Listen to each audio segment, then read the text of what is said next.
Hello everyone. I hope all of you are doing very well. Now in this video we are going to study the structure of carbohydrates. Okay, so we studied what exactly are carbohydrates, the general introduction to the biomolecules part. Then we studied what exactly do you mean by carbohydrate, their earliest definition, and of course the latest definition which is currently in use and in practice. Then we studied about the classification depending upon different parameters, like depending upon the taste, depending upon the functional group, depending upon the number of units on hydrolysis, and then depending upon, you could say, there is one particular thing that is supposed to be done, that is reducing and non-reducing character, but I'm going to discuss the reducing and non-reducing sugar as and when I'm finishing the preparation part, because it's going to make the understanding much easy. Okay, so currently I haven't included reducing and non-reducing sugar as a part of classification. So once I am completely done with the structures, I can actually tell you how the reducing and non-reducing part comes into play. Okay, so now let's move ahead without wasting any time. The structure of carbohydrates. So all of us know carbohydrates are hydrates of carbon. They are optically active polyhydroxyaldehydes or polyhydroxyketones, or those compounds which on hydrolysis give polyhydroxyaldehydes or polyhydroxyketones. Now let's move ahead. So the structure, now an organic molecule could be represented in many ways, right? So you have the open structure, then you have the closed structure. I'm talking about isomerism, right? Then you can have different chain isomerisms and all. So now this carbohydrate, the sugars, can be represented by two structure. First is the open structure and next is the closed structure or ring structure. Evidences say that open structure is not valid because it does not give certain representative reactions showing the presence of open structure. Okay, so now we will be studying the two types of structure, that is open structure and the closed structure or the ring structure. Okay, so what exactly is the open structure? So I'm going to write a typical carbohydrate molecule. Okay, so I'm going to use the Fisher projection, wherein we have the horizontal and the vertical lines, correct? So if you see here, there are four chiral centers, correct? And then I'm going to write here as CHO, which is a top priority group. And then you have the CH2OH over here, correct? So we are going to concentrate on the D sugars only, right? So basically, I'm going to write here, so first is OH here, correct? Okay, and then the next is OH over here, right? Then you have the OH over here, OH over here. Let me not keep it, let me not give any name, because name we are going to study it separately. Okay, so basically this is something that you are supposed to know. Okay, so this is one type of sugar. So this is polyhydroxyaldehyde, correct? Or polyhyd. Now let's talk about polyhydroxyketone. So what exactly could be the structure? Let me just put this on the slide. Okay, so I have this horizontal and the vertical line. Okay, so I'm going to write here, right? And then there are going to be three bonds over here, and then this is going to be CH2OH, correct? And then this is going to be CH2OH, correct? And then this is going to be a carbon, so I'm going to write double bond O, right? So it's a ketose basically. So now I'm going to write this OH over here. Now this OH is going to be here, this OH is going to be here, and this OH, this H is going to be here, H is going to be here, H is going to be here. Now, as per the convention, if at all you are supposed to find out whether the structure is D or L, what you normally do is you identify the second last carbon. Okay, so you look at the configuration of negative group at the second last carbon, right? So this is the first priority, this is the last priority, this is the second last carbon. And if you could see here, this OH group is towards the right, so this is going to be a D sugar, this is also going to be a D sugar, right? So the name of this molecule is basically glucose, so I'm going to write this is nothing but D glucose, correct? So this is nothing but D glucose. Similarly, this is nothing but D fructose. Okay, now what would happen, like And now I have drawn the open structure. Now, how can I say that it exists in the form of ring structure? Okay, if it would exist in the form of ring structure, provided that there are interaction between certain groups. Okay, so this closed ring structure we are going to study in two types of closed ring structure. Okay, so the closed ring structures are categorized into two types, right? So the first structure is called as pyranose structure. Okay, the first structure is basically the pyranose structure, and the next structure is basically the furanose structure. Okay, what exactly is the pyranose structure? Okay, what exactly is the pyranose structure? This is basically a six-membered ring in which there are five carbons and one oxygen. Okay, and oxygen is the part of the ring. Furanose structure, this is going to be a five-membered ring wherein there are going to be four carbon and then one oxygen. Okay, so these are the two structures that you are going to study. So now a typical carbohydrate exists in the form of two structures: open structure, which is considered less valid, and then you have the closed structure which is considered to be more valid. So closed structure, you have pyranose, this is six membered. Now you already know that oxygen is a part of the ring, so definitely it has to be five carbons plus one oxygen. Furanose means five members, so it's going to be four carbon plus one oxygen. Now you might be thinking that where does this come from basically? I've just drawn the open structure. I haven't drawn anything about the closed structure at all, right? So this is going to be the part of our discussion in this video and the upcoming video, wherein you will be mastering the concept of how to draw a carbohydrate molecule. Now, if you could look at the literature, if you could look at different types of reference book, you will actually see that they are not that easy to draw. But after this lecture, after understanding this particular thing in this lecture, in this video lecture, I am completely sure, I can give you an assurance that you will be able to write the structure of any carbohydrate without having any discomfort. Okay, so now our part of discussion is going to be the closed ring structure only. Okay, so we are going to focus more on the closed structure, or the ring structure, that is both pyranose and the furanose. Okay, yes.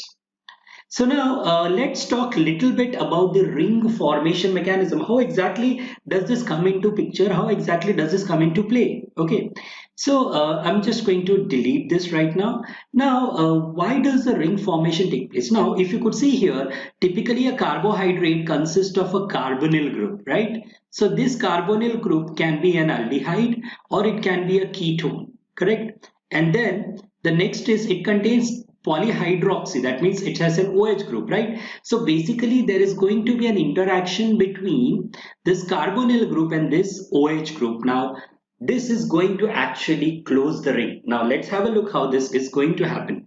Now I'm not going to put the number of carbons, I'm just going to draw a rough structure. Okay, imagine this to be the chain. Now I have this OH over here, right? It can be OH attached to any carbon. And now what I'm going to do here is I'm going to write CH over here and double bond O over here, right? So let me let me not write the H itself, right? So let me tell you how exactly the ring closure is going to happen over here. Now you already know that this carbon oxygen bond is polarized because oxygen is more electronegative. So it's going to pull the electron pair towards itself. So this oxygen is going to get partial negative charge. This is going to get partial positive charge. Now there is this OH which has two lone pairs, which is basically a nucleophile which is going to attack this electron deficient carbon. Right? So what exactly is going to happen? Now I'm going to draw the curve again. So this is going to be an O over here. There is an H. Now one lone pair is intact, right? Now I have this carbon, and then when the bond formation takes place over here, this becomes a single bond O, because otherwise the carbon will become pentavalent if I put the double bond here. So the pi bond gets shifted over here. Now earlier oxygen had two lone pairs. Now it gets an extra lone pair, thereby giving it a negative charge. right? So if you could see here, this is an open structure. Now this open structure has already changed into a closed structure, but well, there is one thing very clear over here. I haven't put something over here. So have a look here. This oxygen had two lone pairs. One lone pair is utilized to form the bond. That means electrons have been donated by oxygen to form the bond. So that means this oxygen carries a positive charge, right? Correct. So if you could see here, now this has to stabilize by some or the other way. So what is going to happen? Now if you could see here, this oxygen is electron deficient because it's getting a positive charge. Now it has the tendency to pull this electron from hydrogen itself, right? So this hydrogen may become partially positive because this oxygen is going to pull the electron pair towards itself. So this O minus is going to abstract this hydrogen, and then this is how you are going to get a ring structure. So can you see here? There is this C, now there is this OH, correct? And the ring formation has already happened over here, correct? So if you could see here, the open structure already got converted into a cyclic structure, but what exactly is the transformation that happened?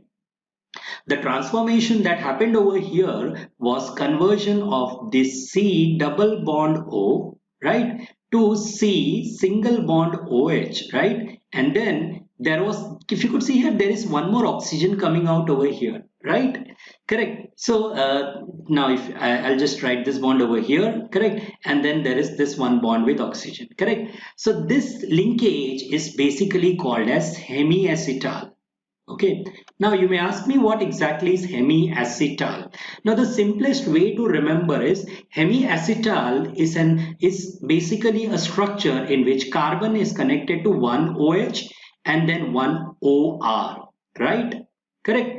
So this is basically, you can say, half ether. So if I write OR over here, it becomes an acetal or diether, geminal diether, right? So hemiacetal contains one OH group, right? One OH group and then one ether group, which is basically OR. Okay, so if you could see here, the transformation has taken place. Now this C double bond O has become C single bond O and then OH. Now this is basically the magic of carbohydrate chemistry, that you will be applying the same logic in order to derive the structures of different carbohydrate molecules like glucose, fructose, and even the disaccharides, and to a certain extent a polysaccharide also, right? So what are the things that you're supposed to know? It forms a hemiacetal linkage. Now, there is something else also which you are supposed to understand. Okay, so can you see this C double bond O? This was not chiral. Now, this has become chiral over here, correct? So that means there is basically generation of one chiral carbon. So I'm going to write number of chiral carbons increases. Okay, carbon, you can say, increases by 1 unit. So if there are 4 chiral carbons in the open structure, when we are going to close the ring, right, one is expected to be added, right? So I'm not going to make a generalized comment, but you will be knowing this as and when I'm going to discuss the structure of a typical carbohydrate molecule. Okay, so I hope this is clear. Now in order to understand this clearly, you need to keep on revisiting this video till you get a perfect grip. Because if you are able to understand this ring formation mechanism, then basically everything is easy. So what exactly I have done? I have removed this H and I have put this to O, and I have shifted the bond over here. Correct? So let me just tell you what exactly I have done over here. So imagine this was the open molecule, right? This was the open molecule, C double bond O, right? And there was this bond. This could be R or this could be H. So what I did was I shifted this molecule. Okay, so I shifted this bond. This is what I did, right? So what I did was I just shifted this bond between these two. I shifted the OHO oxygen, the hydrogen, from the OH group to C double bond O.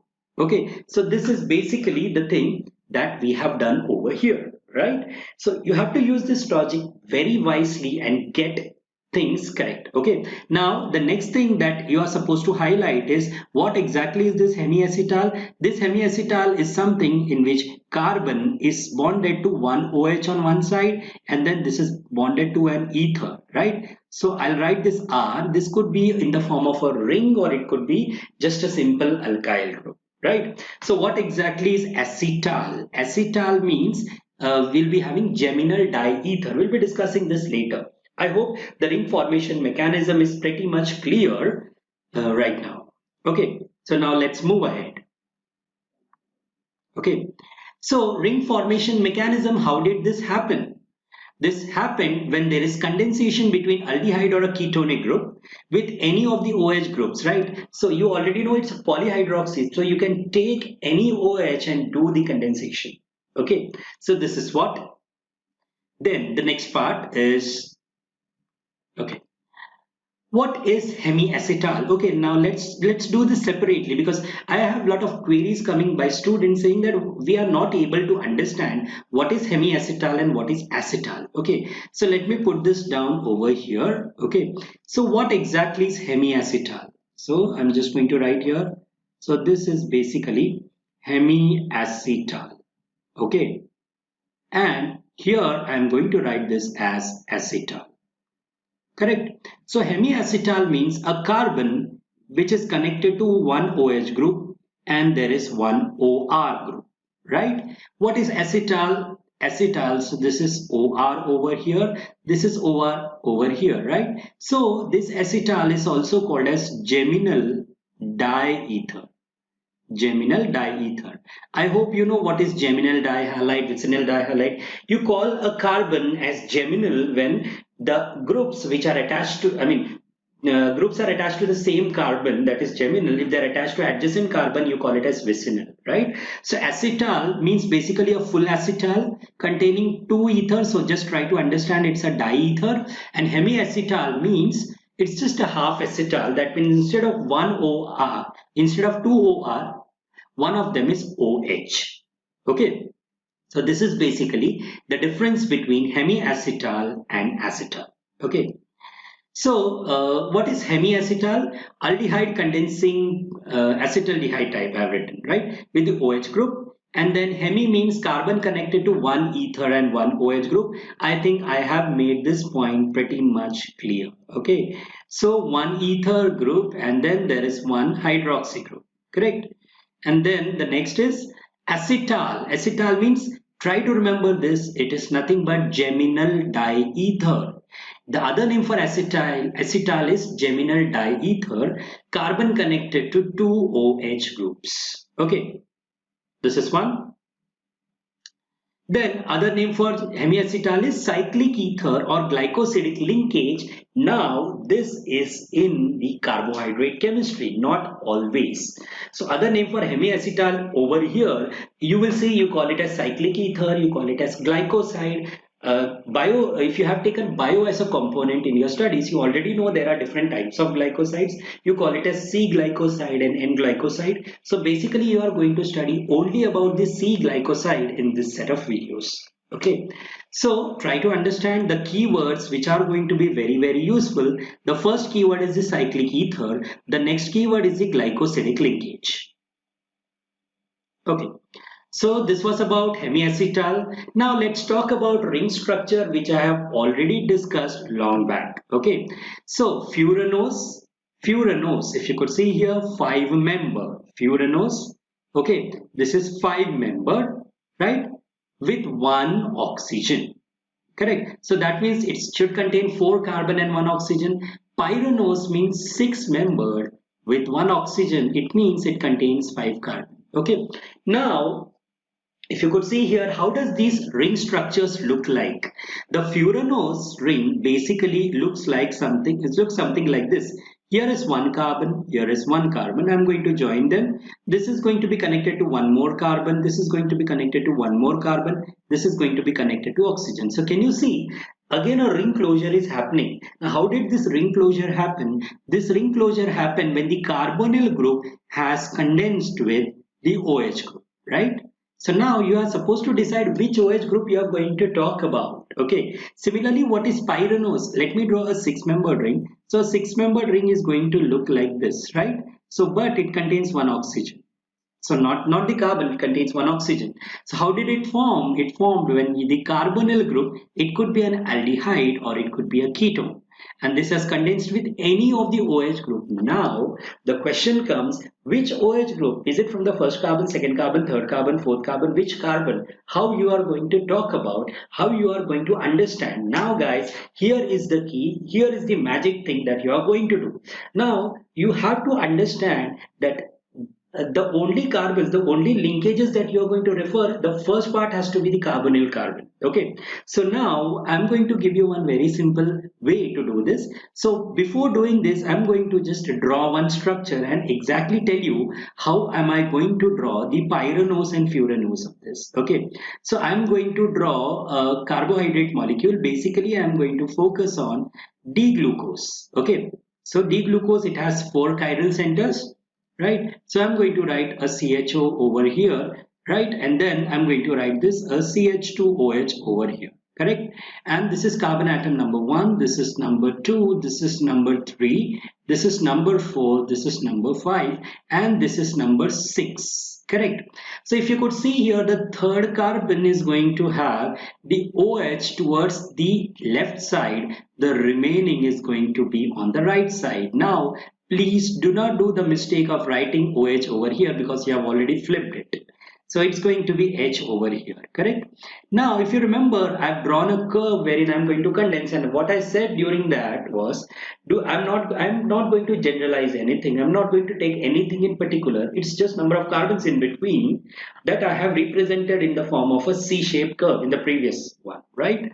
So what is the first step? How you are going to decide? The first is you have to locate the aldehydic or the ketonic carbon. So this is basically the aldehydic or ketonic carbon. Now I have to get four carbons first. So I'm going to form, now I'm going to make a ring. So I have to just make sure that the linkages remain correct. Now you have the C1 which is connected to C2, right? Second carbon, and C2 is connected to C3. And this C3 is connected to C4. Now I got the four carbons intact. Now I need to close the ring. How do I close the ring? If I connect the C1 and C4 by the oxygen, which I've already done, right? This is basically how am I going to get the Furanose ring. Now the question comes, if this is the ring, where is C5 and C6? It's an obvious thing. If I've already made the ring, and if C5 and C6 are not visible, they are outside the ring, right? Pretty much simple to understand. So this is going to be C5 and this is going to be C6, correct? Right. Now let's talk about the pyranose ring. Okay, I'm going to draw this systematically as well. Okay, so how am I going to draw? Let's see, this is C1, right? Now this is C2, correct? And then this is C3, and then this is C4. And now I'm going to connect C1 and C4 by the oxygen, correct? And where is C5? C5 is here, and C5 is connected to C6 here, outside the ring. Everything is outside, correct? Now let's talk about the pyranose ring structure. Now it's six-membered with one oxygen. That means there are five carbons over here. Now let's have a look. What did I say exactly? You have to start from the aldehydic or the ketonic carbon. So basically this is the aldehydic carbon. So I'm going to write here as C1. Now this C1 is going to be connected to C2. This C2 is connected to C3. This C3 is connected to C4. How many carbons I need? I need 5. I've reached up till 4. Now 4 is connected to 5. Now the carbon requirement is done. Now I'm going to put this oxygen over here. Now the question is, where is C6? Obviously outside the ring. Correct. Very simple to understand. How did I start from? I have to start from C1 because that's the aldehydic carbon.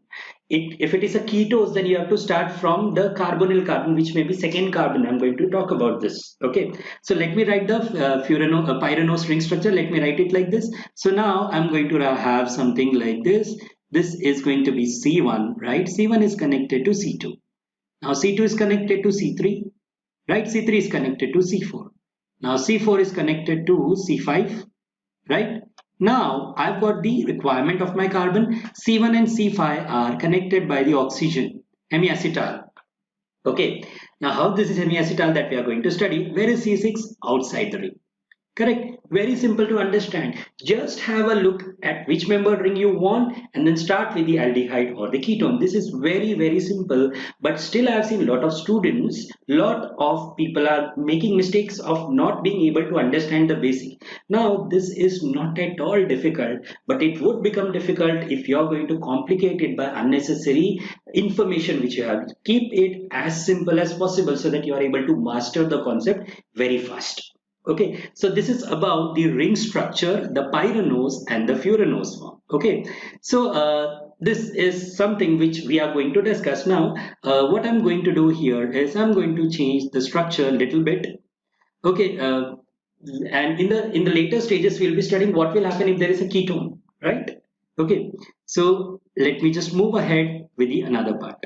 Okay, pyranose six-membered ring with oxygen. Okay, so what exactly did we did this here, right? So we did the same thing over here, and let me just erase this. So how does a pyranose ring look like? The pyranose ring look like 5 carbon plus 1 oxygen, right? Correct. So this is basically the six-membered ring. Okay. Now for explaining the pyranose ring, in the previous one I've taken glucose. Now let me take fructose and see what exactly it happens. Okay. So now what am I going to do here is first I'm going to write the open structure of fructose. So the established open structure of fructose contains CH2OH and then this is going to be C double bond O, right? You already know that fructose is a ketose and all ketoses have ketonic functional group and that normally come in between two carbons. So this is going to be CH2OH over here. Now let me draw the chiral center. So it is 1, 2, 3. So I have 3 chiral centers over here. 1, 2 and then there is this 3, right? So let me make it a little bit tidy. Okay, so I'm going to just draw it this way.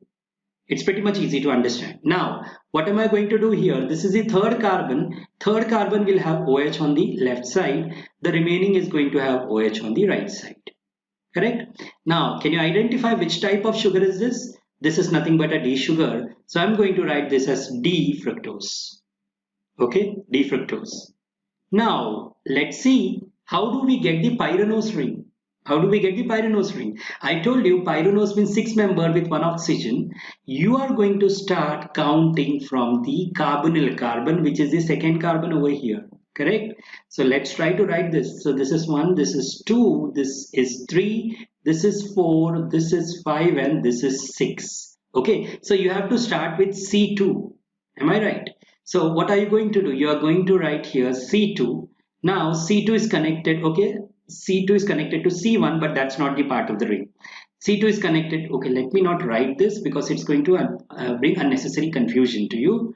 C2 is going to be connected to C3, C3 is connected to C4, C4 is connected to C5, and C5 is connected to C6. How many carbons have we got now? 5 carbon, 1, 2, 3, 4, 5. And then between 2 and 6, I am going to connect this oxygen. Very simple. Now, where is the C1 carbon? It's obviously outside the ring. Correct? So this is how I got the pyranose ring. Now let me just write it down properly. Okay, how do I write this properly? So let me just make the chain. Now this is C1, 1 is connected to 2. Okay, and then I'm going to write. So this is 1, this is 2. 2 is connected to 3, 3 is connected to 4, right? 4 is connected to 5. Correct? Now let me just write it here. So this is number 1, this is number 2, this is number 3, third carbon. Sorry. I think I messed up. Sorry. So what do I have to do here? I have to write C2 here. This is C3 here. This is C4 here. This is C5 here. And this is C6 here. Now between 2 and 6, I'm going to put something. What is that? I'm going to put the oxygen over here. Correct. Now where is C1? C1 is obviously outside the ring. So this is C1. So doesn't this look like the pyranose structure? Now now you might be saying, where are the H and OH groups? This is just a model structure which I am talking about, not the actual structure. The actual structure you'll be studying in the next video. Okay, so this is nothing but the pyranose form. Correct? Yeah. So I hope this is clear. Correct? So you just have to take the carbonyl carbon and then make the connection. How many carbons you need? If you need 4 carbons, then C2, C3, C4, C5, something like that. You are supposed to do it this way, right? So this is nothing but the pyranose form. I'm talking about, not the pyranose structure. So which 2 carbons are connected? So you are supposed to just mentally have. Let's say if I give you any structure, you don't know whether it is glucose, fructose. Which structure is this? You exactly don't know. But if you have this concept in mind, you can actually say that which carbons are going to get connected in what structure. Okay, so this was about the pyranose form, correct? So this is 6-membered with 1 oxygen. Okay, now okay, so pyranose, glucose always exists in pyranose form. Now, we have been pretty much fortunate. Nature has been pretty much fortunate because it produces one particular isomer or one particular form in abundance. Right? It never discriminates, but yes, you can say that one particular form is always produced in abundance. So, glucose, which we consume in our diet, which is necessary for us, is existing only in pyranose form, whereas fructose exists in furanose form. Okay, so we have already done this fructose in fructose. We have done it in pyranose form, right? Pyranose form. Now let's see furanose form. Okay, I'm going to take up the same structure over here. Now let's see. I want you to pause the video and then try to work it out. Okay, I've already given the clue. Make a chain of 4 carbon in which you're going to start with the carbonyl carbon first. Okay, so let's see how exactly are we going to do this. So this is C2. I'm going to write it this way, C2. Now C2 is going to be connected to C3. How many carbons have we got? 2. We need 4. So C3 is going to be connected to C4. Now C4 is going to be connected to C5. Correct. We have got 4 carbon framework. Now I'm going to connect oxygen between C2 and C5. Isn't this a 5-membered ring with 1 oxygen? Now the question is, where is C1? Obviously it is outside the ring. Where is C6? Obviously it is outside the ring. Correct? So it is pretty much easy to understand, very easy to write it as well, right? But these are the very basics and fundamentals which you actually need to understand a particular structure. Okay, so this was about the furanose form. We have done it for glucose. Now we did here for fructose. Okay, right, furanose form, we have done it. Okay, so glucose, as I've already said, that you can have glucose in furanose form as well, but nature does not produce that in abundance. And I think this is pretty much clear. See, glucose in furanose form is going to be, now without having the structure of glucose, you already know it's an aldose, so it's going to be C1. C1 is connected to C2. C2 is connected to C3. C3 is connected to C4, right? And between C1 and C4, I'm going to put the oxygen. Now C5 and C6 are going to be outside the ring. Pretty much simple to understand for glucose, right? So this is just some sort of revision, some techniques which you can just apply and then see how exactly it goes. Okay, so glucose in furanose form is not naturally occurring. Glucose occurs in pyranose form and fructose occurs in furanose form. Okay, so more details we will be clear when once you do these structures. Okay, cool. So fructose in furanose form we have already studied. Now let's talk a little bit about naturally occurring carbohydrates. Now carbohydrates in nature occur as monosaccharides, disaccharides and polysaccharides. We have already studied in classification.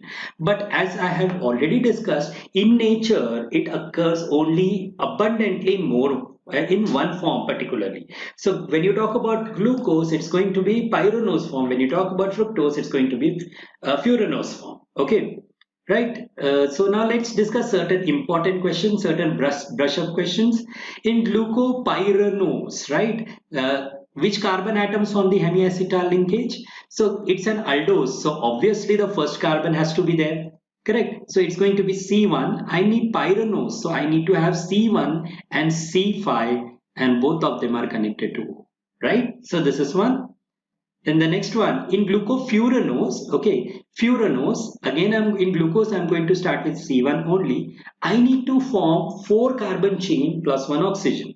C1, C2, C3, C4. So C1 to C4 and then they will be connected by oxygen. Correct? Very simple. In fructopyranose, okay, fructopyranose, we are talking about fructose. So you're going to start with a ketonic carbon, which is C2, pyranose. So I need 5 carbon, C2, C3, C4, C5, and C6, right? C2 and C6, now both of them are connected by O, correct? Hemiacetal linkage. Then you have this one, in fructofuranose, okay, fructofuranose, I need to have C2 over here, 4 carbons, C2, C3, C4, C5. C2 and C5, both of them are connected by oxygen. Okay, so I hope this is clear to you. It's pretty much simple to understand. You just need to make sure that you are doing it the right way without referring any unnecessary confused materials. Okay, so these are the very important questions, and this may appear to be a little bit brain teasing or something like confusion, but yes, they are pretty much easy to understand, and the logic is very simple. The carbonyl group condenses with the OH. Now, which OH is that is going to decide which ring it is, pyranose or furanose. Okay, I hope this video was useful to you. Okay. Then other name for hemiacetal, I think I have already discussed this. This is nothing but cyclic ether. Okay, cyclic ether, but you will find this cyclic ether term very rare. Instead of that, we normally use a term which is called as glycoside, glycosidic linkage. Okay, so this is called as glycosidic linkage. Very, very easy to understand. Okay.